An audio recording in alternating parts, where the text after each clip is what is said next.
नमस्कार दोस्तों, स्वागत है आपका हमारे यूट्यूब चैनल जीएस जर्नी पर। पिछली वीडियो में हमने बहुत सारे प्रश्नों पर चर्चा की थी। आई बटन में पिछली वीडियो का लिंक आपको दिया गया है। आप अगर आपने पुरानी वीडियो नहीं देखी तो उसे ज़रूर देखिएगा। आज हम 10 ईयर पेपर सीरीज़ का पार्ट सेकंड करने जा रहे हैं और ये वीडियो भी आपके लिए बहुत महत्वपूर्ण होने वाली है। इस वीडियो को आप पूरा देखिएगा।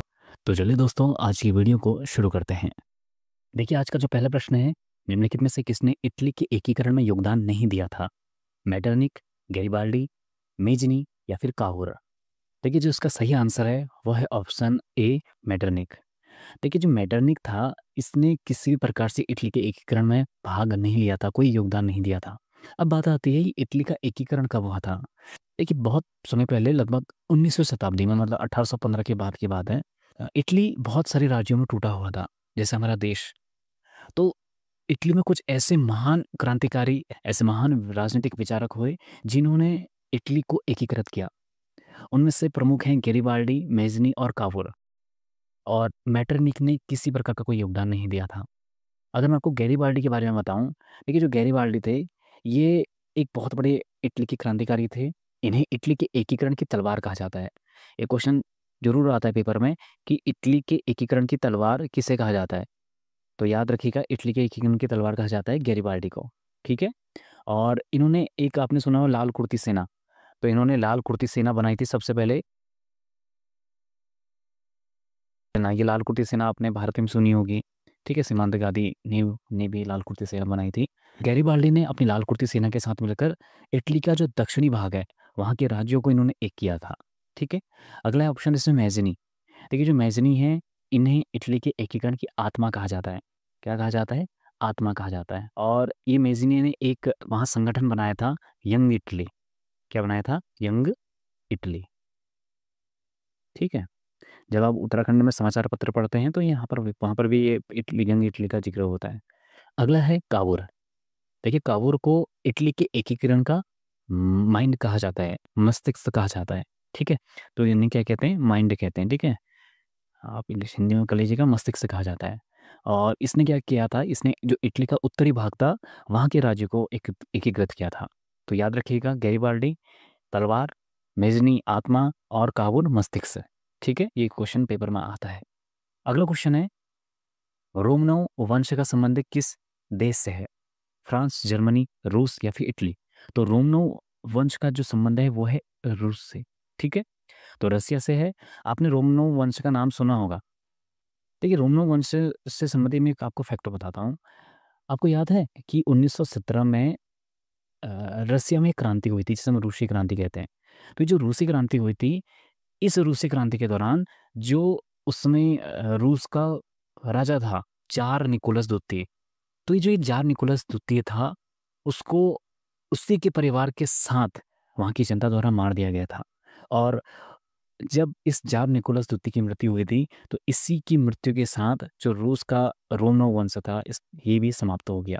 तो रसिया क्रांति इसी कारण रोमनों वंश से पूछा है, क्योंकि जो रूस की क्रांति हुई थी, उसमें जो उस वहाँ का अंतिम राजा था, वो रोमनों वंश से ही था। और वो कौन था? ज़ार निकोलस द्वितीय था। ठीक है। अगला क्वेश्चन है, प्रथम विश्व युद्ध के पश्चात शांति सम्मेलन किस स्थान पर हुआ था? लंदन, पेरिस, वियना या फिर वॉशिंगटन? तो इसका जो सही आंसर है वो है ऑप्शन बी। देखिए, प्रथम विश्व युद्ध कब हुआ था? आपको पता ही है, 1914 से लेकर 1918 तक हुआ था। ठीक है। एक्चुअली मुझे 1918 में, इसकी तारीख भी याद कर लेना, 11-11 करके मैंने याद की है। 11 नवंबर 1918 को क्या हुआ था? जर्मनी ने आत्मसमर्पण कर दिया था। और जैसे ही जर्मनी ने आत्मसमर्पण किया, तो उसी के साथ 11 नवंबर 1918 को युद्ध समाप्त कर दिया गया। अब जब युद्ध समाप्त हुआ, उसके बाद क्योंकि यूरोप में बहुत, इस प्रथम विश्व युद्ध के कारण बहुत अफरा-तफरी मच गई थी। मतलब बहुत अशांति थी, एक सिस्टमैटिक तरीके से कुछ भी काम नहीं हो रहा था। तो यूरोप को दोबारा पटरी पर लाने के लिए एक शांति सम्मेलन हुआ। और ये शांति सम्मेलन हुआ पेरिस में। और इसी कारण इस शांति सम्मेलन को पेरिस पीस कॉन्फ्रेंस भी कहते हैं। ठीक है, पेरिस शांति सम्मेलन। और इस सम्मेलन कब हुआ था? ये सम्मेलन हुआ था 1919 में। अभी जैसे अभी पेरिस पूछा है, अगली बार पूछ लेगा कि कब हुआ था, तो ये हुआ था 1919 में। और जब ये 1919 में ये सम्मेलन हुआ, इसमें यूरोप के सभी राष्ट्रों ने, जो जिन्होंने, चाहे वो पक्ष या विपक्ष, कहीं से भी उन्होंने युद्ध में भाग लिया, वो सब लोग आए थे। और यहाँ पर बहुत सारी संधियाँ की गई, बहुत सारी संधियों पर हस्ताक्षर किए गए। उन्हीं में एक बहुत पॉपुलर संधि है वर्साई की संधि। आपने वर्साई, ट्रीटी ऑफ वर्साई सुना होगा। और इस वर्साई की संधि के द्वारा ही जर्मनी पर बहुत सारे कठोर शर्तें थोप दी गई थी। और इसी वर्साई की संधि का परिणाम यह हुआ कि वहाँ एक नई तानाशाह का जन्म हुआ, जिसे हम हिटलर के नाम से जानते हैं। और आपको पता ही है, हिटलर के कारण द्वितीय विश्व युद्ध हुआ था फिर। ठीक है, तो याद रखिएगा, ये सम्मेलन कब हुआ था? 1919 में पेरिस में हुआ था। ठीक है, अगला क्वेश्चन है, वाटरलू का युद्ध किस वर्ष हुआ था? देखिए, वाटरलू का युद्ध हुआ था 1815 में। 18 जून, याद रखिएगा, 18 जून 1815। क्यों हुआ था ये वाटरलू का युद्ध? देखिए, वाटरलू का जो युद्ध इसलिए पॉपुलर है क्योंकि यहाँ पर नेपोलियन बोनापार्ट की मृत्यु हो गई थी। आपने नेपोलियन बोनापार्ट का नाम सुना होगा, फ्रांस का राजा था। ये स्टार्टिंग में बहुत जनता को बिल्कुल प्यार से, जनता के सामने बहुत अपना प्रिय बन के राजा बनता है, और बाद में ये बहुत बड़ा तानाशाह बन जाता है। इतना भयंकर तानाशाह बनता है कि ये फ्रांस के साथ साथ जो उसके अगल बगल के देश हैं, चाहे इटली है, ऑस्ट्रिया है, इनको भी परेशान करने लग जाता है। और वहाँ भी युद्ध वगैरह, मतलब पूरे, अब मानिए कि पूरे यूरोप में अशांति फैला देता है। और फिर लास्ट में वाटरलू का युद्ध होता है, बैटल ऑफ वाटरलू। और इसी 18 जून 1815 को क्या होता है, इस नेपोलियन बोनापार्ट की मृत्यु हो जाती है। और जब इसकी मृत्यु होती है, उसके बाद 1815 में एक यूरोप में एक वियना कांग्रेस होती है। वियना कांग्रेस होती है, जैसा आपने देखिए इसमें पीछे यहाँ पर वियना ऑप्शन दिया है। ये वियना ऑप्शन इसी कारण दिया है, ये इसलिए पॉपुलर है क्योंकि 1815 में वियना कांग्रेस होती है यूरोप में। कहाँ होती है, कभी ये भी पूछ लेगा, वियना कांग्रेस होती है यूरोप में, एक देश है ऑस्ट्रिया। तो ऑस्ट्रिया की राजधानी है वियना, तो यहाँ पर ये वियना कांग्रेस हुई थी। ठीक है, और इस वियना कांग्रेस के होने का उद्देश्य क्या था, क्यों ये कॉन्फ्रेंस क्यों करवाई थी, ये सम्मेलन क्यों करवाया था? इसका सम्मेलन का कारण ये था कि नेपोलियन ने जितने भी वहाँ चीज़ें मतलब ख़राब की थी, मतलब इटली को तोड़ना, इटली के जो राजाओं को हराकर जो उनका राज्य था उसे अपने राज्य में मिलाना, इस टाइप से बहुत चीज़ें उसने की थी। तो यूरोप में फिर से स्थिरता हो सके, वहाँ शक्ति संतुलन पुनः स्थापित हो सके। अब शक्ति संतुलन क्या होता है, इसे बैलेंस ऑफ पावर कहते हैं। मतलब कि सभी शक्तियों को संतुलित में रखना, सभी देशों की शक्तियों को संतुलन में रखना, ताकि कोई भी एक देश अधिक प्रभावशाली ना बन सके। ठीक है, और इसके बाद यूरोप में शांति हो सके, इसलिए वियना कांग्रेस हुई थी। याद रखिएगा, ठीक है। अब मुझे नहीं लगता कि वियना कांग्रेस में आपको इसके अलावा कुछ और पढ़ने की आवश्यकता है, मैंने आपको सभी बता दिया इस क्वेश्चन के द्वारा।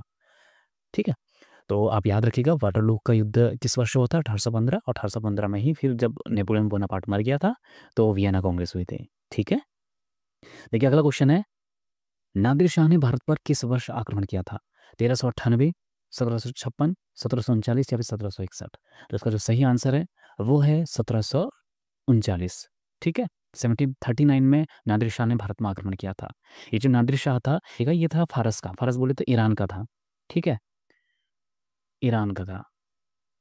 इसने भारत पर जब आक्रमण किया, मतलब दिल्ली में इसने आक्रमण किया था, उसमें दिल्ली का राजा कौन था? उसमें दिल्ली में मुगल साम्राज्य था, और मुगल साम्राज्य का जो राजा था, उसमें सम्राट था, वो कौन था?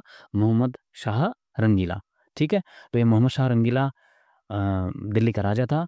और जब नादिर शाह भारत में आक्रमण करता है, दिल्ली में आक्रमण करता है, तो दिल्ली को ये तहस नहस कर देता है, बहुत ज़्यादा लूटपाट ये मचाता है। ठीक है, और जब ये वापस जा रहा होता है, ठीक है, तो अपने साथ जो शाहजहाँ ने एक मयूर सिंहासन बनाया था, आपने सुना होगा मयूर सिंहासन, तो उसको भी अपने साथ लेके जाता है। आपने कोहिनूर हीरा सुना होगा, तो नादिर शाह भारत से कोहिनूर हीरा भी अपने साथ लेके जाता है। हालांकि अभी वो वर्तमान में जो कोहिनूर हीरा है वो इंग्लैंड के पास ही है। ठीक है, तो याद रखिएगा, तो नादिर शाह ने भारत में कब आक्रमण किया था? 1739 में। और इसमें और दूसरा ऑप्शन है 1398। देखिए 1398 बहुत पॉपुलर है। इस समय क्या होता है, तैमूर लंग ने, किसने? तैमूर लंग ने, इसने तैमूर लंग ने भारत में आक्रमण किया था। याद रखिएगा, ठीक है, तैमूर लंग ने भारत में आक्रमण किया, ये भी पेपर में आता है। और 1761 पानीपत का तृतीय युद्ध, पानीपत के 3 युद्ध हुए थे, 1526 में, दूसरा 1556 में, और तीसरा 1561 में। 1561 का युद्ध किस किस के बीच में हुआ था? ये हुआ था अहमद शाह अब्दाली और मराठों के बीच में हुआ था, और इसमें अहमद शाह अब्दाली ने मराठों को हरा दिया था। ठीक है, तो ये भी याद रखिएगा। तो 1761 पानीपत का तृतीय युद्ध। अगला क्वेश्चन है, निम्नलिखित में से कौन सतलोत्तरा पथनाथ के नाम से जाना जाता है? अशोक, हर्षवर्धन, चंद्रगुप्त मौर्य फिर समुद्रगुप्त। ठीक है, शकलोत्तरा पथनाथ, अगर आप इसको तोड़ोगे ना क्या बनेगा, सकल, एक से बनेगा सकल, सकल और प्लस, देखिए इसमें इसको तोड़ेंगे बनेंगे उत्तर। ठीक है, सकलोत्तर। ठीक है, सकल मतलब होता है संपूर्ण, उत्तर मतलब उत्तर दिशा। तो संपूर्ण उत्तर दिशा का स्वामी, पथना मतलब स्वामी, संपूर्ण उत्तर दिशा का स्वामी के नाम से किसे जाना जाता है, तो ये जाना जाता है हर्षवर्धन को। ठीक है, अब हर्षवर्धन के बारे में हम थोड़ा जानकारी प्राप्त कर लेते हैं। हर्षवर्धन ये किस वंश से था, ये था पुष्यभूति वंश से। किससे, पुष्यभूति वंश से। ठीक है, और इसका जो शासनकाल है ये लगभग 7वीं सदी में था। अब 7वीं सदी में कब से कब, लगभग 606 ईस्वी से ये 647 ईस्वी तक ये राजा रहता है। ठीक है, 606 से 647 तक। स्टार्टिंग में जब ये राजा बना था हर्षवर्धन, इसने अपनी राजधानी बनाई थी, इसने राजधानी बनाई थी थानेश्वर को। ठीक है, थानेश्वर को राजधानी बनाई थी, बाद में अपनी राजधानी कन्नौज शिफ्ट कर देता है। और जहाँ पर जो मैं शकलोत्तर पथनाथ आपको बताया, ये शकलोत्तर पथनाथ जो इसकी उपाधि है, ये इससे ये उपाधि किसने दी थी, ये उपाधि जो इससे दी थी बाणभट्ट ने।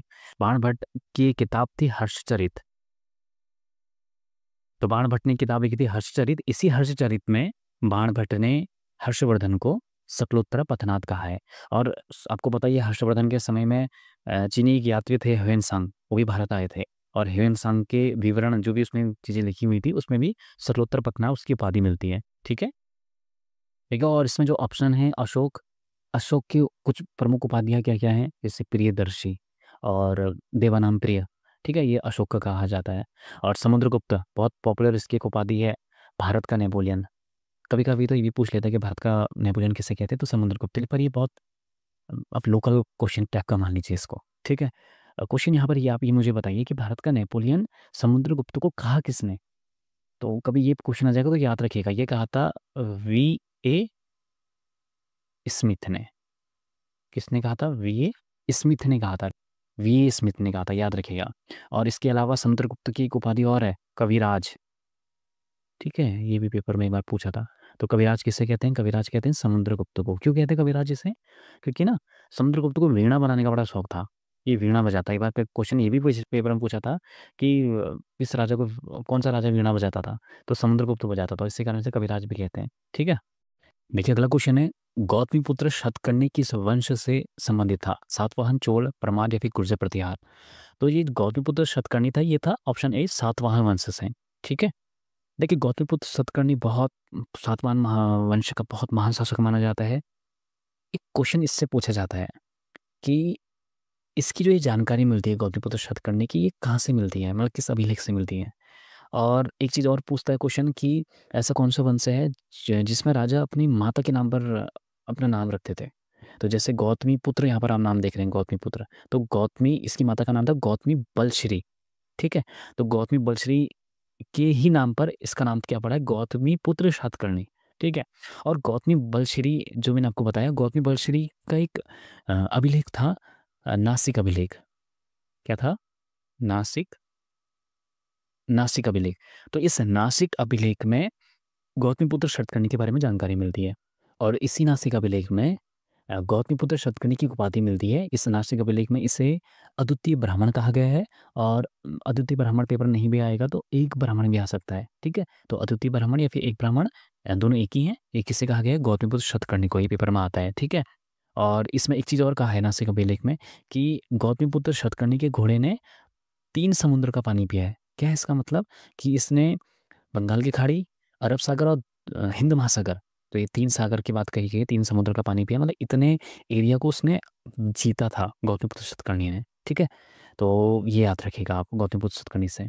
और इसके अलावा इसकी एक उपाधि और मिलती है, इसे वेणकटक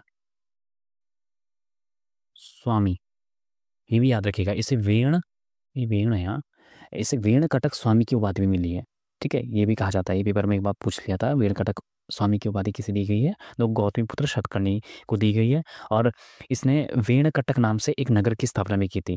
ठीक है, ये याद रखिएगा, इसने एक वेणकटक नाम से नगर की भी स्थापना की थी। तो ये कुछ क्वेश्चन है जो अक्सर पेपर में पूछे गए हैं, आप इसे याद रखिएगा। देखिए अगला क्वेश्चन है, निम्नलिखित में से कौन सा युग्म सुमेलित नहीं है, पर्याप्त प्रशस्ति, हरिसेन, जूनागढ़ अभिलेख, रुद्रदामन, भीतरी अभिलेख पुलकेशिन द्वितीय या फिर धौली अभिलेख अशोक। तो इसका जो सही आंसर है वो है ऑप्शन सी। यहाँ पर दिया गया है कि भीतरी अभिलेख पुलकेशिन द्वितीय का है, जो कि बिल्कुल गलत है। देखिए जो भीतरी अभिलेख था ये था स्कंदगुप्त का। ठीक है, स्कंदगुप्त का था। ये स्टार्टिंग में जब मैंने भी पढ़े थे तो बहुत कन्फ्यूजन में होता है, तो मैंने ऐसे याद कर लिया था कि जो स्कंद, जो एक कंदर होते हैं ना, कंदरा गुफाएं वगैरह होती हैं, तो ये बहुत भीतर की ओर होती हैं। तो वैसे मैंने स्टार्टिंग में याद किया था। ठीक है, आप भी कर सकते हैं अगर आपको याद नहीं है तो भीतरी अभिलेख किसने लिखा था? ये था स्कंदगुप्त का। देखिए इसमें अगला ऑप्शन है, देख लेते हैं इसे भी। प्रयाग प्रशस्ति हरिसेन, ये बिल्कुल सही है। प्रयाग प्रशस्ति जो लेख है ये हरिसेन ने लिखा था, लेकिन हरिसेन एक दरबारी कवि था। किसका था दरबारी कवि? ये था समुद्रगुप्त का। और इसी प्रयाग प्रशस्ति लेख में समुद्रगुप्त की उपलब्धियों के बारे में बताया गया है हरिसेन ने। ठीक है, तो हरिसेन ने इसको लिखा था और किस भाषा में लिखा था? संस्कृत में लिखा था, याद रखिएगा। जूनागढ़ अभिलेख रुद्रदामन बिल्कुल सही है। जो जूनागढ़ अभिलेख है ये रुद्रदामन का था, और इसी जूनागढ़ अभिलेख को गिरनार भी बोलते हैं। क्या बोलते हैं? गिरनार। ठीक है, तो इसे गिरनार भी बोलते हैं, याद रखिएगा। तो गिरनार अभिलेख भी कहा जाता है। और जो रुद्रदामन था ये शकराजा था। और कभी एक क्वेश्चन आपको पूछ लेगा कि सुदर्शन झील जो कि गुजरात में है, इसका उल्लेख किस अभिलेख में मिलता है? तो ये जूनागढ़ अभिलेख में ही मिलता है। ठीक है, तो जूनागढ़ अभिलेख से यही समझ लेना, ये याद कर लेना, रुद्रदामन और गिरनार अभिलेख दोनों एक ही हैं। और इसके अलावा ऑप्शन डी है धौली अभिलेख, जो कि अशोक का है, बिल्कुल सही है। और ये जो धौली अभिलेख है ये है किस जगह में? ये उड़ीसा में है। ठीक है, आपको पता ही है अशोक ने बहुत सारे अभिलेख शिलालेख लिखवाए थे, तो उसी में से एक है धौली अभिलेख। देखिए अगला क्वेश्चन है, किसकी हत्या करके पुष्यमित्र शुंग ने शुंगवंश की स्थापना की थी? कुणाल, संप्रति, बृहद्रथ या फिर दशरथ? तो इसका जो सही आंसर है वो है ऑप्शन सी, बृहद्रथ। ठीक है, तो पुष्यमित्र शुंग कौन था? ये शुंग वंश की किसने स्थापना की थी? और बृहद्रथ कौन था? बृहद्रथ मौर्य वंश का अंतिम राजा था। ठीक है, देखिए जो पुष्यमित्र शुंग होता है ये बृहद्रथ का सेनापति होता है। ठीक है, जब बृहद्रथ राजा होता है तो पुष्यमित्र शुंग उसका सेनापति होता है। और कहते हैं कि एक बार बृहद्रथ अपनी सेना का निरीक्षण कर रहा होता है, और इसी मौके का फायदा उठाकर पुष्यमित्र क्या करता है? बृहद्रथ की चुपके से हत्या कर देता है और स्वयं फिर शुंग वंश की स्थापना करता है। तो ये आप याद रखिएगा। ठीक है, तो उसका जो सही आंसर है वो ऑप्शन सी। अगला क्वेश्चन है, निम्नलिखित में से कौन सा युग में सुमेलित है? तराइन का प्रथम युद्ध 1192, पानीपत का द्वितीय युद्ध 1576, चंदावर का युद्ध 1194 और तैमूर का भारत में आक्रमण हुआ था 1378। देखिए अभी मैंने पीछे आपको बताया ना, तैमूर से रिलेटेड क्वेश्चन आता है तो 1398, तो ये तो गलत है। और पानीपत का द्वितीय युद्ध 1556 में हुआ था, ये भी गलत है। तराइन का प्रथम युद्ध जो होता 1191 में होता है, ये भी गलत है। जो सही आंसर क्या? Option C. चंदावर का जो युद्ध हुआ था ये हुआ था 1194 में। किस किस के बीच में हुआ था? तो याद रखिएगा, चंदावर का जो युद्ध हुआ था 1194 में, ये हुआ था मोहम्मद गौरी। ये मोहम्मद गौरी वही है जिसने पृथ्वीराज चौहान को भी हराया था। तो मोहम्मद गौरी और कन्नौज का उसमें राजा था जयचंद। तो इन दोनों के बीच में युद्ध हुआ था। और ये जयचंद वही है जिसके लिए एक डायलॉग है कि हर बार पराजय पाई है अपने घर के जयचंदों से। तो ये वही जयचंद है। ठीक है, तो मोहम्मद गौरी का युद्ध हुआ था जयचंद के साथ, और इसमें जयचंद की हार होती है। और यहाँ से भारत में फिर मुस्लिम सत्ता की स्थापना का बिल्कुल रास्ता बिल्कुल साफ हो जाता है। ठीक है, अंतिम शक्ति ये कन्नौज का राजा ही होता है जयचंद। वैसे हरा दिया तो फिर भारत पर आधिपत्य हो जाता है इन लोगों का, धीरे धीरे करके। ठीक है, तो ऑप्शन सी चंद्रवर का युद्ध 1194 बिल्कुल सही होगा। तराइन का प्रथम युद्ध ये हुआ था 1191 में। किसके बीच में हुआ था? मोहम्मद गौरी के और पृथ्वीराज चौहान के। 1191 के इस युद्ध में पृथ्वीराज चौहान मोहम्मद गौरी को हरा देते हैं। ठीक है, और फिर इसके बाद 1192 में तराइन का द्वितीय युद्ध होता है, और द्वितीय युद्ध में मोहम्मद गौरी फिर पृथ्वीराज चौहान की हत्या कर देता है। ठीक है, तो इसमें पृथ्वीराज चौहान शहीद हो जाते हैं। अगला ऑप्शन है पानीपत का द्वितीय युद्ध। अभी मैंने आपको पीछे बताया, पानीपत का जो द्वितीय युद्ध होता है वो होता 1556 में। किस किसके बीच में हुआ था? ये हुआ था अकबर और हेमू के बीच में। किसके बीच में? हेमू के बीच में। एक्चुअली में अकबर में 1556 बहुत छोटा होता है। अकबर का एक संरक्षक होता है बैरम खान। आपने नाम सुना होगा इसका, बैरम खान। तो ये डायरेक्टली ये बैरम खान ही लड़ता है, लेकिन अब ठीक है राजा कौन था? अकबर था, तो अकबर का नाम आता है। तो अकबर और हेमू के बीच में युद्ध हुआ था, उसमें हेमू हार जाता है। और यहाँ पर जो ये 1576 दिया है, 1576 में आपने पढ़ा होगा हल्दी घाटी का युद्ध होता है। हल्दी घाटी का युद्ध, ठीक है, याद रखिएगा 1576 में होता है हल्दी घाटी का युद्ध। और पानीपत का जो द्वितीय युद्ध होता है ये होता है 1556 में अकबर और हेमू के बीच में। ठीक है, और तैमूर का भारत में आक्रमण कब हुआ था, आपको मैंने पीछे बताया ही है, ये हुआ था 1398 में। ठीक है, देखिए अगला क्वेश्चन है, भारत सरकार अधिनियम 1935 प्रमुखतः आधारित था। नेहरू समिति की रिपोर्ट में की गई अनुशंसाओं के आधार पर, साइमन कमीशन के अनुशंसाओं पर, 3 गोलमेज सम्मेलन के विचार और विमर्श पर, या फिर उपरोक्त बी और सी दोनों। तो इसका जो सही आंसर है वो है ऑप्शन डी, उपरोक्त बी और सी दोनों। ठीक है, साइमन कमीशन का गठन ही इसी कारण हुआ था कि बाद में भारत शासन अधिनियम 1935 अंग्रेज लेके आए। ठीक है, और 3 गोलमेज सम्मेलन भी हुए थे, आपको पता ही है। इन दोनों को मिलाकर जो निष्कर्ष निकला वही निष्कर्ष भारत सरकार अधिनियम 1935 को माना जाता है। ठीक है, और नेहरू समिति की रिपोर्ट इसको तो वैसे भी खारिज कर दिया था। ठीक है, तो ये नहीं है। अ, देखिए अगला क्वेश्चन है, किस चार्टर को वह जीवाणु कहा जाता है जिसके पश्चातवर्ती एंग्लो इंडियन संहिताएं विकसित हुई थी। तो चार्टर एक्ट 1600, 1609, 1639 या फिर 1666। तो इसका जो सही आंसर है वो है ऑप्शन ए, 1600 में। एक्चुअल में उस समय जो ब्रिटेन की महारानी थी, ये चार्टर ऑफ 1600 लेके आती है। ठीक है, जो रानी थी आपने नाम सुना होगा, एलिजाबेथ प्रथम। तो समय था 31 दिसंबर 1600 को। ठीक है, तो 1600 को एक चार्टर लेके आती है, एक एक्ट लेके आती है, कानून लेके आती है कि ये कानून होता है ईस्ट इंडिया कंपनी के लिए।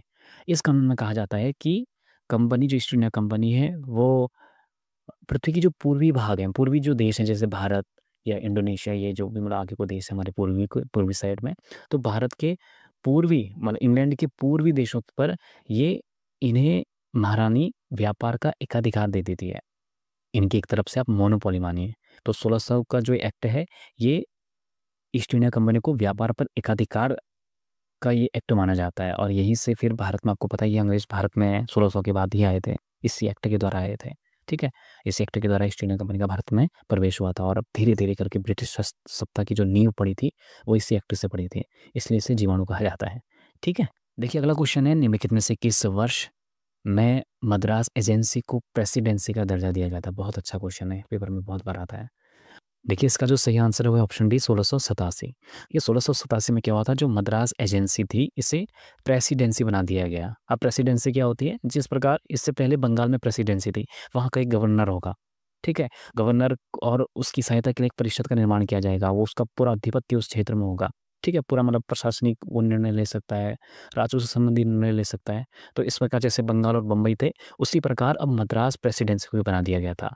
तो यही यहाँ पर पूछ रहा है कि ये कब बनाया था, 1687 में बनाया था। ठीक है, और ये मद्रास एजेंसी कब बनी थी, ये बनी थी 1639 में। ये भी क्वेश्चन आता है कि 1639 में क्या होता, अंग्रेजों को मद्रास में ज़मीन मिल गई थी, इनके एक थोड़ा सा कुछ भाग इन्हें मिल गया था ताकि व्यापार वगैरह कर सके। वहाँ पर इन्होंने मद्रास एजेंसी बनाई, और देखिए कुछ ही सालों में, 1639 से 1687, कुछ ही सालों में इन्होंने इस मद्रास एजेंसी को मद्रास प्रेसिडेंसी बना दिया था।